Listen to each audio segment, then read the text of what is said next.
Hello everyone, मैं SK Singh है। SM education services के ऑफिशियल यूट्यूब चैनल पे आप सभी का स्वागत है। ऑल इंडिया कोटे की राउंड 2 काउंसलिंग और डिफरेंट स्टेट का काउंसलिंग के ऊपर मैं डिस्कशन करने वाला हूँ। इसी बीच मैं बता दूं कि ऑल इंडिया कोटे की जो राउंड 2 का है, ये अभी काउंसलिंग काफ़ी डिले हो रहा है। अभी तक सीट मैट्रिक्स नहीं आई है, राउंड 2 का चॉइस फिलिंग नहीं हो पा रहा है और डिफरेंट स्टेट का आपका काउंसलिंग प्रोसेस ऑन गोइंग है। राउंड 1 का, कुछ स्टेट का राउंड 2 का भी शेड्यूल आ चुका है। ऐसे में आपको ध्यान देना होगा कि कौन कौन से स्टेट का आपका फॉर्म भरना है, किस किस स्टेट में आप जाना चाहते हैं। इसी बीच आपको ऑल इंडिया कोटे के कुछ रूल नए आए हैं, जो कि सुप्रीम कोर्ट का ऑर्डर के अकॉर्डिंग, सुप्रीम कोर्ट के ऑर्डर जो आया है उसमें बताया जा रहा है कि जो ऑल इंडिया कोटे से जो भी स्टूडेंट को राउंड 2 में सीट मिल जाती है और सीट को आप ज्वाइन कर लेते हैं, ऐसे कंडीशन में आप राउंड 3 के लिए आप एलिजिबल नहीं होंगे।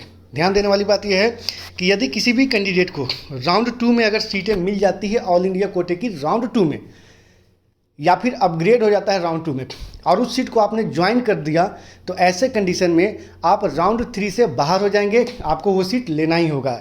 ये जो सुप्रीम कोर्ट का ऑर्डर है कुछ इस तरीके से, तमिलनाडु का कोई कैंडिडेट ऑल इंडिया कोटे से एनआरआई कोटे की सीट अलॉट हुई थी, ऐसे कंडीशन में वो रिपोर्ट भी कर लिए थे राउंड 2 में और सीट को छोड़ दिए थे। इसका एक केस था, इसका जो हेयरिंग था और उसका जो ऑर्डर आया है कुछ इस तरीके से, जो मैं आप लोगों को बताया। इसी बीच बता दूं कि इसका क्या इम्पैक्ट पड़ेगा कट ऑफ रिवीजन पे, इसका भी मैं डिस्कशन करने वाला हूँ। तो यदि आप चैनल पे नए हैं तो लाइक सब्सक्राइब करना ना भूलें और यदि आप एडमिशन गाइडेंस लेना चाहते हैं तो वीडियो का स्क्रीन और डिस्क्रिप्शन में नंबर दिया हुआ है, चाहे तो वहाँ से आप कॉल कर सकते हैं। अब बात करते हैं ऑल इंडिया काउंसलिंग का। तो ऑल इंडिया का जो राउंड 2 का चॉइस फिलिंग है ये डिले हो रहा है क्योंकि कुछ ऐसे स्टेट हैं जिनका अभी राउंड 1 का रिजल्ट नहीं आया है। ऐसे कंडीशन में राउंड 1 होना संभव नहीं है। हो सकता है कि कल तक आपका या फिर आज लेट नाइट तक आपका सीट मैट्रिक्स रिलीज कर दी जाए। तो अगर जैसे ही रिलीज किया जाएगा तो आपका चॉइस फिलिंग का फैसिलिटी है वो आपको ओपन कर दिया जाएगा, एक्टिव हो जाएगा। ऐसे में कुछ स्टेट ऐसे हैं जिनका भी रिजल्ट आना बाकी है, जैसे बिहार का भी रिजल्ट नहीं आया, अभी इसका चॉइस फिलिंग चल रहा है। कर्नाटका का, आंध्रा तेलंगाना का भी कुछ कैट के जो अलॉटमेंट है वो अभी डिले है। तो इस तरीके से कुछ स्टेट हैं जिनका अभी रिजल्ट राउंड 1 का ही नहीं आया है। अब ध्यान देने वाली बात यह है कि कट ऑफ रिवीजन किस तरीके से होंगे।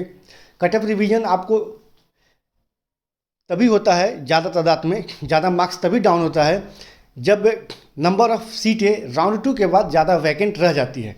कट ऑफ रिवीजन पिछले साल जो हुआ था ऑल इंडिया के राउंड 2 के रिजल्ट और ज्वाइनिंग के बाद, जो ज्वाइनिंग के लास्ट डेट था इसके कुछ दिन बाद ही कट ऑफ रिवाइज कर दिया गया था, यानी कि ऑल इंडिया के राउंड 2 के बाद और स्टेट के राउंड 2 के पहले। तो पिछले साल स्टूडेंट जो भी थे कट ऑफ रिवीजन के बाद एलिजिबल हुए थे, वो ऑल इंडिया के राउंड 3 के में पार्टिसिपेट किए थे कट ऑफ रिवीजन के बाद, और स्टेट के सभी स्टेट के राउंड 2 में पार्टिसिपेट किए थे।